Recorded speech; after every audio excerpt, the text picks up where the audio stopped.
أعوذ بالله من الشيطان الرجيم.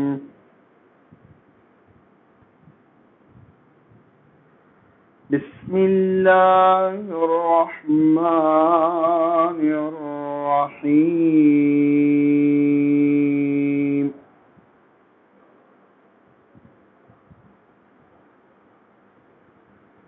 قل أعوذ برب الناس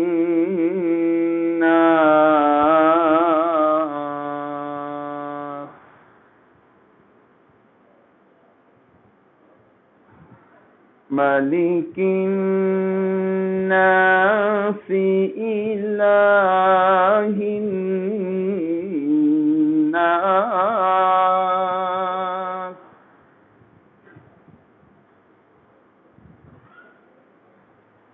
من شر الوسواس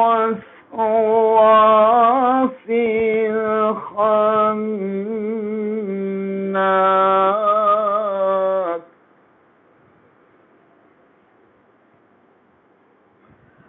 الذي يوسوس في صدور الناس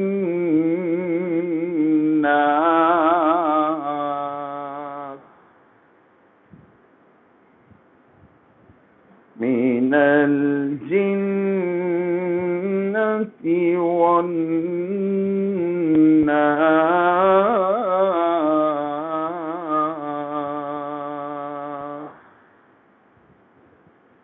صدق الله العظيم.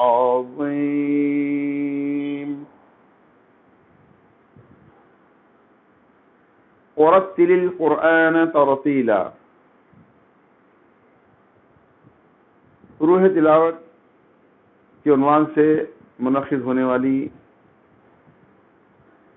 اس محفل میں ہم آپ تمام کا استقبال کرتے ہیں اور بڑے خوش نصیب ہیں آپ لوگ کہ قرآن کے پڑھنے کے معاملے میں آپ نے اپنے آپ کو شامل کیا، اور جو لوگ اللہ کے کلام کی خاطر اپنی زندگی میں وقت لگاتے ہیں، ان کا یہ وقت ان کی زندگی کا سب سے اعلیٰ ترین اور قیمتی ترین وقت ہوتا ہے، اور یہ اسی وقت پتہ چلے گا جب قیامت برپا ہوگی تو اللہ تبارک و تعالیٰ جو نیکیاں ہم کو دینے والے ہوں گے وہ ساری کی ساری نیکیاں ہمارے شامل حال ہوں گی، تو ہم کو حیرت ہوگی کہ اللہ نے ہمارے یہ نیکیاں کس طرح سے ہم کو عطا کیے۔ اللہ نے قرآن مجید کو اپنے محبوب پیارے آقا صلی اللہ علیہ وسلم کے سینہ اطہر پر نازل فرمایا، اور پیارے نبی صلی اللہ علیہ وسلم نے اپنے صحابہ کرام کو اس کے پڑھنا سکھایا، اور صحابہ کرام نے تابعین کو، تابعین نے تبع تابعین کو، اور یہ سلسلہ آج تک چل رہا ہے اور قیامت تک چلتا رہے گا۔ ہم آج آپ کو ایک نئے قاعدے کے ساتھ تجوید کے معاملے کو لائے ہیں۔ پچھلے دنوں آپ نے بہت سے قاعدے پڑھ چکے، مجھے یقین ہے کہ وہ یاد بھی ہو چکے ہوں گے۔ آپ نے قرآن مجید کی تلاوت کی اہمیت پر اور قرآن مجید کے پڑھنے کے معاملات پر سماعت کیا۔ قرآن میں استعمال کیے جانے والے تمام علامتوں، حروفوں کے بارے میں جانکاری لی، مخارج حروف کو آپ نے سنا، حروف مقلقلہ اور لام اسم جلالہ، میم ساکن کے قاعدے آپ نے پڑھے۔ یہ تمام قواعد آپ بار بار سنیے، بار بار سنیے، بار بار سنیے، اس کے مسلسل سننے سے آپ کو ذہن نشین ہو جائیں گی ہر بات، اور آپ کو پڑھنے میں آسانی ہوگی۔ ہم آپ کو صرف آگاہ کر سکتے ہیں اور راغب کر سکتے ہیں، ہدایت دے سکتے ہیں اور مشورہ دے سکتے ہیں، لیکن یاد تو بہرحال آپ کو کرنا ہے، اور قرآن مجید کی تلاوت کے دوران میں ان قواعد کو آپ کو استعمال کرنا ہے۔ ہم آپ کو یہ بھی بتاتے ہیں کہ اگر ان قواعد کے سمجھنے میں کسی قسم کی کوئی دشواری ہو رہی ہو، یا یہ کہ آپ کو کوئی سوال آپ کے ذہن میں آ رہا ہو، تو تجوید سے متعلق سیدنا امام حفص کی روایت سے متعلق جو بھی بات آپ کے ذہن میں ہو، آپ ہم سے کانٹیکٹ کر سکتے ہیں۔ جس نمبر سے آپ کو یہ تمام چیزیں آ رہی ہیں، اسی نمبر پہ آپ بات کر سکتے ہیں، یا پھر آپ واٹس ایپ کے ذریعے میسج دے سکتے ہیں کہ کسی بات کو آپ خلاصہ چاہتے ہیں تو آپ کیجئے، ہم آپ کے لیے تیار ہیں، یہ خدمت ہماری طرف سے آپ کو ملے گی۔ ہم نے جیسا کہ آپ سے کہا ہے، بارہا کہتے آ رہے ہیں کہ قرآن مجید کو صحیح پڑھنا سب کو آ جائے، یہ ہماری کوشش ہے۔ اسی کوشش کی بنا پر ہم نے یہ تجوید کا سلسلہ شروع کیا ہے۔ اس سے پہلے بھی ہم نے 1986 میں آڈیو کیسٹ، اس وقت ٹیپ ریکارڈرز کا زمانہ تھا، تو آڈیو کیسٹ کے ذریعے ہم نے تجوید کو ریکارڈ کر کے لوگوں میں پھیلایا تھا، اور کافی اچھا اس کا ہم کو رسپانس بھی ملا۔ مجھے اچھا یاد ہے کہ ایک مرتبہ حضرت مولانا عاقل علیہ رحمہ نے مجھے فون پر بتایا تھا کہ ان کی ایک ہمشیرہ جو پاکستان میں رہا کرتی تھی، تو مولانا عاقل علیہ رحمہ نے ان کو ہماری کیسٹ تجوید کی تحفے میں دیا، تو وہ اپنے بھائی سے ذکر کرنے لگی کہ یہ کیسٹ غیر معمولی ہے، اور قرآن کے پڑھنے والوں کے لیے تو یہ ایک نایاب تحفہ ہے۔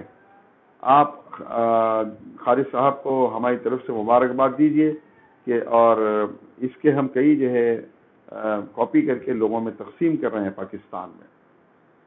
تو یہ کافی 1986-87 کی بات کر رہا ہوں میں۔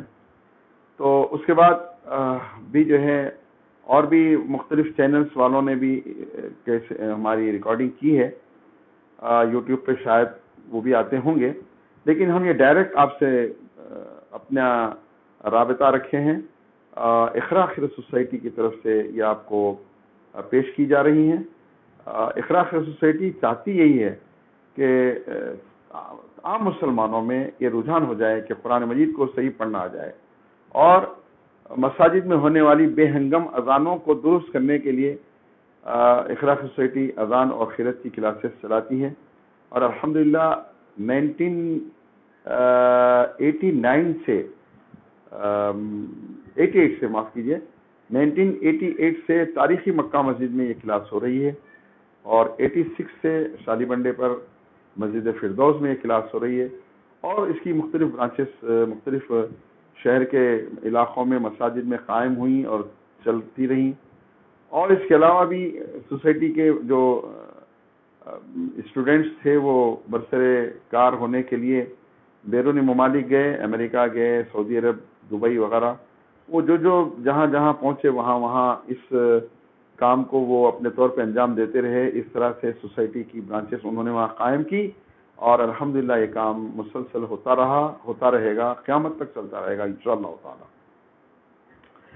تو میں چاہتا ہوں کہ آپ بھی جو میری یہ بات سن رہے ہیں ان سے بھی یہ گزارش ہے کہ آپ بھی اس کام سے جڑ سکتے ہیں، اور جڑنا چاہیے کہ اللہ نے ہمیں زبان عطا کی۔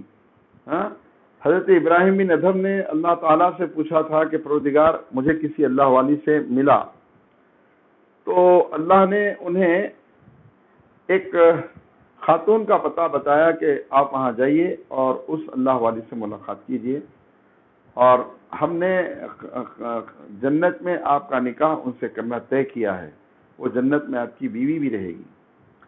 حضرت ابراہیم بن ادھم جب وہاں پہنچے اس اللہ والی کے پاس، تو آپ نے دیکھا کہ ان کی بینائی جا چکی ہے، اور ان کے جسم کے مختلف حصوں میں پھوڑے پھنسیاں ہو گئی ہیں، سر کے بال جھڑ گئے ہیں، جزام سے جو ہے ان کی انگلیاں جھڑ گئی ہیں.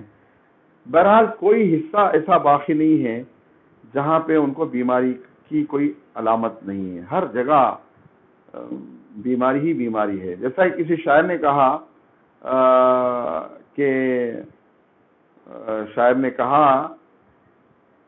کہ مسائل نے معاف کیجیے، وہ شعر مجھے فوری طور پہ یاد نہیں آ رہا ہے، کہ پھر کبھی انشاءاللہ وہ یاد آئے تو میں آپ کو بتاؤں گا. تو وہ صاحبہ جو بی بی صاحبہ تھی، بڑی اللہ والی تھی، تو ابراہیم بن ادہم نے دیکھا کہ وہ بی بی صاحبہ جو ہے نماز میں بیٹھی ہوئی ہے، اور نماز ختم کرنے کے بعد وہ اللہ کا شکر ادا کر رہی ہے کہ اللہ تیرا شکر ہے کہ تو نے مجھ پہ احسان کیا، اپنی رحمتوں کی بارش کی. تو حضرت ابراہیم بن ادہم کو بڑا غصہ آیا. انہوں نے کہا کہ آپ کے جسم کا ہر حصہ زخموں سے چور ہے، اور آپ کی آنکھیں چجا چکی ہے، آپ کے ہاتھوں کی انگلیاں گڑ چکی ہے. یہ ساری مصیبتوں اور پریشانیوں کے باوجود بھی آپ پھر بھی اللہ کا شکر ادا کر رہی ہیں اور اللہ کی رحمت کا حوالہ دے رہی ہیں. تو اس اللہ والی نے حضرت ابراہیم بن ادہم سے کہا کہ دیکھو ابراہیم، یہ اللہ کا شکر ہی تو ہے کہ اللہ نے میری زبان کو برقرار رکھا ہے کہ میں اللہ کا کلام پڑھ سکتی ہوں، لوگوں سے بات کر سکتی ہوں، اور اللہ کا ذکر کر سکتی ہوں. اللہ نے میرے جسم کے مختلف حصوں کو بیماری میں مبتلا ضرور کیا، لیکن میری زبان کو تو سلامت رکھا ہے. تو اسی لیے میں بہرحال اللہ کا شکر ادا کروں گی. تو اس طرح سے ہمیں بھی چاہیے کہ جب تک ہمارے اعضاء، ہمارے جسم کے اعضاء اور بطور خاص ہماری زبان کام کرتی رہے، تب تک ہم کو زیادہ سے زیادہ اللہ کا شکر ادا کرنا چاہیے، اللہ کا ذکر کرنا چاہیے، اللہ کے کلام کو پڑھتے رہنا چاہیے، اور اللہ رب العزت کی حمد و ثنا اور پیارے نبی صلی اللہ علیہ وسلم پر درود شریف مسلسل کرتے رہنا چاہیے. تو وہ شعر مجھے یاد آ گیا، ایک دو زخم نہیں سارا بدن ہے چھلنی. شاعر کہتا ہے ایک دو زخم نہیں سارا بدن ہے چھلنی، درد بیچارہ پریشان ہے کدھر سے اٹھے، درد بیچارہ پریشان ہے کدھر سے اٹھے. تو وہ اللہ والی کے جسم کا حال یہی تھا، لیکن اس کے باوجود اللہ کا جو ہے اللہ کی حمد و ثنا بیان کر رہی تھی. ہمیں بھی چاہیے کہ جب تک بھی اللہ تعالی ہم کو زندہ رکھا ہے اور ہمارے اعضاء سلامت رکھے ہیں، ہم زیادہ سے زیادہ قرآن پڑھیں، زیادہ سے زیادہ اللہ کا ذکر کریں، زیادہ سے زیادہ درود شریف کا سلسلہ جاری رکھیں. تو میں عرض کر رہا تھا کہ آپ بھی اس میں شامل ہو جائیے اور اس کام سے جڑ جائیے. جو کچھ آپ جانتے ہیں وہ دوسروں تک پہنچائیے. جیسے حدیث شریف میں آتا ہے، پیارے آقا نامدار صلی اللہ علیہ وسلم فرمایا، بلغوا انی ولو آیا، میری باتیں دوسروں تک پہنچاؤ اگرچہ کہ وہ ایک ہی بات کیوں نہ ہو. تو ہم آپس میں جہاں بھی ملیں گے، جہاں بھی بیٹھیں گے، اور باتوں کے علاوہ آپ کی ملاقات میں ایک دو باتیں قرآن سے متعلق، حدیث سے متعلق اور تجوید سے متعلق کر لیجئے، یہ بہت اچھی بات ہوگی. تو چلیے ہم آج تجوید کے سلسلے کو آگے بڑھاتے ہیں. آج کا آپ کا قاعدہ ہوگا نون ساکن اور تنوین کا قاعدہ.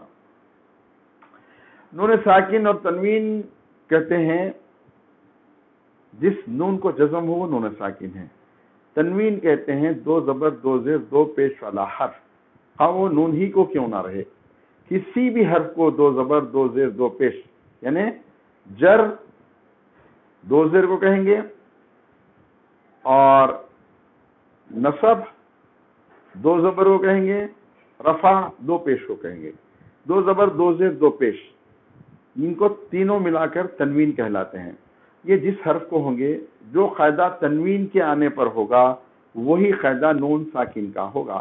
میں پہلے ہی بتا چکا ہوں آپ کو کہ جہاں کہیں بھی دو زبر دو زیر دو پیش ہوں گے وہاں پر نون ساکن بھی ہوگا، لکھا ہوا نہیں ہوگا لیکن نون ساکن وہاں موجود رہے گا.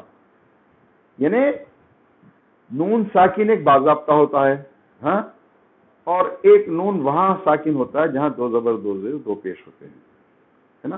با نون زبر بن، با دو زبر بن. نون لکھنے کے بجائے دو زبر دے دیے، دو زیر دے دیے، دو پیش دے دیے، تب بھی وہ نون ساکن وہاں رہتا ہے اور جزم والا نون کی آواز نکلتی ہے، تنوین جہاں ہوتی ہے. تو جو قاعدہ نون ساکن کے رہنے پر ہوگا وہی قاعدہ تنوین کے رہنے پر بھی ہوگا. تو اسی لیے نون ساکن اور تنوین دونوں کو جوڑ دیا گیا. تو اس طرح سے نون ساکن اور تنوین کے جملہ 4 قاعدے ہوں گے. 4 قاعدے. تو 4 قاعدے وہی نام ہے، 3 تو وہی ہے کیا جو میم ساکن کے تھے، ادغام، اخفاء، اظہار. اس میں جو زائد قاعدہ ہے وہ ہے اقلاب. ٹھیک ہے. اب آپ یہاں پر نون ساکن اور تنوین کے قاعدوں میں شفوی نہیں لگائیں گے، صرف کہیں گے اظہار، ادغام، اخفاء، اقلاب. اقلاب کو ابدال بھی کہتے ہیں اور قلب بھی کہتے ہیں، ہے نا.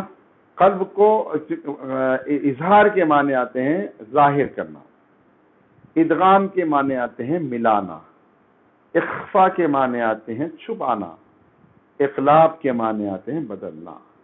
قلب کو بھی قلب اسی لیے کہتے ہیں کہ وہ بھی ہمیشہ بدلتے رہتا. اب آج آپ کو بیٹھ کے تجوید سننا بولا تو آپ سن لیے، مسلسل سننا بولتا ہے تو سنتے ہیں ہم، کبھی دل نہیں بھی بولتا، بدل جاتا ہوں. تو اس طرح سے نون ساکن اور تنوین کے 4 قاعدوں میں ایک قلب یا اخلاق کا قاعدہ بھی ہے جس کے معنی ہے بدلنا. نون اپنی حیثیت بدل دیتا ہے تو اس لیے اس کو قلب کہتے ہیں یا اخلاق کہیں گے یا ابدال کہیں گے. ٹھیک ہے. تو ہم بتا رہے تھے کہ 4 قاعدے ہیں نون ساکن اور تنوین کے. نون ساکن یا تنوین کے 4 قاعدوں میں نمبر 1 اظہار. آپ نیچے پر کر سکتے ہیں، پہلا اظہار، پہلا ادغام، کچھ بھی کر سکتے ہیں ہم. تو پہلا اگر ہم لیتے ہیں اظہار تو اس کے 6 حروف ہیں. دوسرا ہے ادغام، اس کے بھی 6 حروف ہیں. تیسرا ہے اقلاب، اس کا ایک ہی حرف ہے نا. 28 حروفوں کو 4 قاعدوں میں تقسیم کریں گے الف کو چھوڑ کر. ٹھیک ہے. الف شامل نہیں ہوگا، ہم پہلے ہی بتا چکے ہیں کہ الف کو حرکت آتی ہے تو پھر وہ الف نہیں حمزہ ہو جاتا ہے. تو 28 حروفوں کو 4 قاعدوں میں تقسیم کریں گے. 4 قاعدوں میں سے 6 حروف اظہار کو چلے گئے، 6 حروف ادغام کو چلے گئے، ایک حرف اخلاق ہو گیا. بچے کتنے؟ 15. وہ سارے کے سارے اخفاء ہو جائیں گے. اخفاء کے حروف 15 ہو جائیں گے. تو اظہار کے 6 حروف، ادغام کے 6 حروف، اخلاق کا ایک حرف اور اخفاء کے 15 حروف. ٹھیک ہے.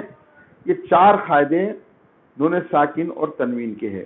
نون ساکن اور تنوین میں آپ کو بتا چکا ہوں 4 قاعدوں میں اظہار کہیں گے ظاہر کرنے کو. کس کو ظاہر کریں گے آپ؟ نون ساکن یا تنوین کو. دوسرا ہے ادغام، یعنی ملائیں گے. کس کو ملائیں گے آپ؟ نون ساکن یا تنوین کو. تیسرا ہے اخفاء، چھپانا. کس کو چھپائیں گے؟ نون ساکن یا تنوین کو. چوتھا ہے اخلاق یا قلب، بدلنا. کس کو بدلیں گے آپ؟ نون ساکن یا تنوین کو. اس طرح سے یہ قاعدے ہوں گے. انشاءاللہ تعالی ہم آپ کو ان قاعدوں کی تفصیلات اگلے ایپیسوڈ میں بیان کریں گے. میں سمجھتا ہوں کہ اب ہمارا وقت ختم ہو رہا ہے. پھر ہماری ملاقات اگلے ایپیسوڈ میں ہوگی. وآخر دعوانا ان الحمد للہ رب العالمین.